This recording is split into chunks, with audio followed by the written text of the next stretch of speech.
최근에 여성형 탈모증은 굉장히 많이 늘어나고 있습니다. 실제 이제 증가되는 것도 있고요. 그 다음에 이 여성분들이 예전에 가사 노동에 대한 스트레스만 있었다면 지금은 밖에 여러 가지 업무를 같이 하면서 가사와 그 다음에 아이를 키우는 것 모든 것들에 대한 스트레스가 누적되면서 좀 더 많은 빈도가 생기는 것 같고요. 예전에는 탈모가 있더라도 펌어를 해서 그냥 가리고 계셨다가 최근에는 이제 치료를 받고자 하는 경향이 많이 생깁니다. 이 여성형 탈모증은 상당히 많은 분들이 가지고 계시고요. 가장 많이 발생하는 이제 기간이 보통 폐경기 때 이후에 더 많이 발생되고, 그 다음에 이제 출산을 반복을 할수록 이 탈모가 더 증가되는 경우가 있습니다. 전체적으로 탈모는 남성형 탈모와는 달리 이제 남성형 탈모가 보통 M자나 O자로 이렇게 빠진다 그러면 여성형 탈모는 그러지 않고 보통 앞 이마선 헤어라인은 보존이 됩니다. 그리고 위에 왕관선 부위가 좀 줄어서 있다고 보시면 됩니다. 그래서 앞에서 보면 탈모가 잘 보이지 않지만 위에서 보면 뻥 뚫려 보인다 이렇게 돼 있고요. 최근에는 남성형 탈모와 같이 M자로 진행되는 분들도 간혹 생기기 시작하고 있습니다.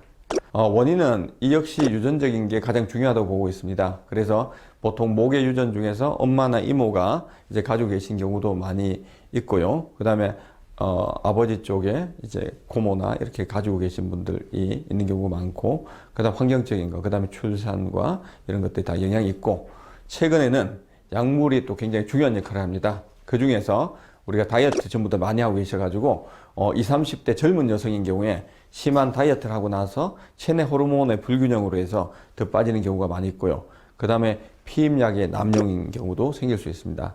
그 다음에 이런 경우가 또 그 항우울제나 항생제 같은 경우도 간혹 있지만 이제 발생할 수도 있고, 빈혈이나 천식, 관절염 같은 경우 이런 탈모 증세가 또 같이 동반되는 경우도 있습니다. 간혹 드물지만 또 너무 잦은 펌어나 염색인 경우에도 이제 손상을 줄 수도 있습니다. 산후휴지기 탈모증은 너무나 많이 알고 계시죠? 보통 아이를 출산하고 난 다음에 약 3, 4개월 지나고 나서 빠지기 시작하고요. 주로 주 부위가 탈모의 위쪽 머리에 있는 부위에 약 3분의 1 부위부터 서서히 빠지는 경우가 많이 있습니다. 대부분은 한 6개월 정도 지속이 되다가 특별한 치료 없이 회복이 되는데, 최근에는 완전히 회복되는 경우가 좀 줄고 있는 이유가 그 이후에 업무를 복귀해서 또 스트레스를 받거나 또 잠을 많이 못 주무시거나 이런 것들이 환경적인 요인이 같이 중첩되는 경우도 있습니다. 산후휴지기 탈모증은 전체적으로 이 정상적인 모발로 바뀔 수 있는 가능성이 굉장히 높습니다. 그래서 예전에는 탈모에 대한 치료가 필요할까라는 고민을 많이 했는데, 근래에는 자기가 유전성 여성형 탈모증 경향을 가지고 있거나 가족들 중에서 여성형 탈모를 많이 가지고 있는 경우에는 이 탈모증이 같이 산후 진행이 될 수 있습니다. 그래서 오히려 적극적으로 영양대사도 굉장히 중요하니까 잘 드셔서 이런 프로테인 단백질이 모발로 갈 수 있는 환경을 만들어 주셔야 되고요. 좀 많이 빠졌다 싶으면 초기에 피부과에서 진단을 받으셔가지고 바른 약제 같은 걸 사용을 좀 해주시면 빠지는 양도 줄일 수가 있습니다.